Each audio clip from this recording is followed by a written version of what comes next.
To, assalamu alaikum warahmatullahi wabarakatuh. Yan uwa da abokan arziki na mana barka da lokaci da fatan kowa na cikin ƙoshin lafiya. To, alhamdulillah, Allah ina so ka kallaci wannan bidiyon domin mutane su dinga sanin abin da ya kamata a rayuwarsu da abin da zai kasance.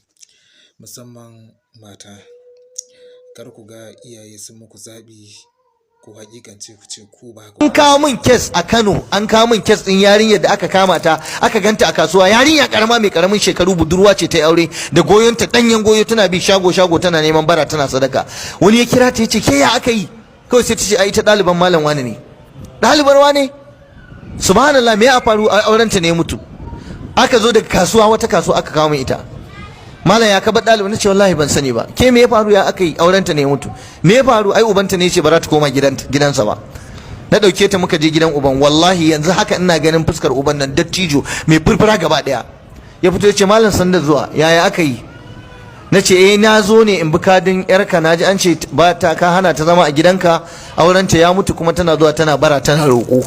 Yace kwarai ko lalle ni ba ni nace ta bara ba, auren ta ya mutu kuma nace ta nemi gidan uban da za ta zauna, ba dai gidana ba, inda ina raye sai dai ina mutu ta zo ta ci gado. Nace me ya faru Alhaji? Yace abin da ya faru shine malam, yaro ta kawo za ta aura. Na ce mata wance yaron nan ba shi da kirki, ba shi da mutunci, iyayensa ma baya ganin darajar su, ballantana ni ko ke. Ina baki shawara ki canja wani mijin ba shi ba. Yarinya nan ta dubi fuskata ta ce min ita gaskiya tana son sa. Na ce fa kar ki zo ayi wani abu na da na sani. Ta ce ita ba komai baba, ita za ta aure shi. Ya ce aje ayi. Aka daura aure malam, bata dade ba ya mata ciki ɗaya ya sallamo ta. Ya ce kin ga abin da na gaya miki, gashi ya kasa rike ki, kin ki bi shawara ta, yaya za a yi ki zo ki wannan abin? To shikenan daga yanzu ya isa haka. Wallahi tana zaune yarinyar nan kawai sai ta ce ita sai ta koma gidan mutumin nan. Warai kuwa.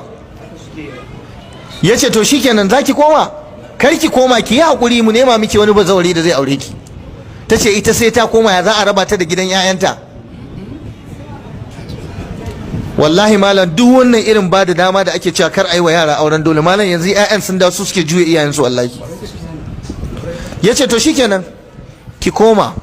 Ya aka yi hadin zance, ya zo ya hada shi, ya zo ya samu uban yarinya, suka zo suna sauyin magana, yana masa faɗa kaza, sai kawai mijin fa shi da zame da auren ya ce billahi azimu sai in kwashe ka da mari yanzu. Mijin yarsa fa a kofar gida, yace a nan kofar gidan yaron nan yazo, yace in dauki yata in baka gamare ni, yace wallahi sai in mare ka, kai din banza, har zaka zo kai nan wa wancan banza. Ya koma gida yana kuka, amma wallahi yarinyar nan tace sai ta koma gidansa. Yace to shikenan, idan kika koma ni dai na gaya miki in ya sake sakin ki, ba za ki dawo gidana ba, ki kama hanya ki tafi. Da yake mai ya ce cingam yar makale mata, sai da ta koma gidan mutumin nan. Ta koma kuma ile din ya je ya sako ta, tana tattarowa ya ce a haba ai da tijo ne ni ai sai dai in ina kabari. Ya ce ko sama za ta haɗu da ƙasa ba dai ke a nan gidan ba, tunda ba Allah na sabawa ba, na kafa miki sharaɗi da doka. Malam ina ganin girmanka, ina ganin mutuncinka, ina ganin kimarka, na san ɗalibarka ce, Allah maka albarka, ka nema mata gidan da za ta zauna, amma nan ba za ta zauna a gidan nan ta zo ta ci abinci a gidana ta kwana nan ba, ta tafi dai wurinsa, in toya ta zai ya toya ta, in gasa ta zai ya gasa ta, ba gidana ba. Na ce to haka yi? Ta ce kwarai kuwa. Na ce to ni ma dai iya taimakon da zan iya yi kenan. Azza wassalam.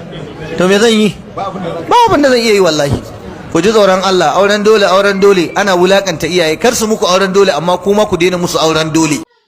Tabbas idan uba ya hango ya ga cewar ga abin da yake da bukata, to ya zama wajibi ku yi biyayya, domin bare su ya aura muku abin da zai zamto muku wato na ƙasa a rayuwarku ba. Kuma duk abin da mutum zai a rayuwa ya adalci, ya tuna cewar zai mutu zai koma ga Allah subhanahu wataala. Da Allah ina fatan Allah ya sa da mu da alkhairi, Allah kuma ya shirya mu addinin musulunci.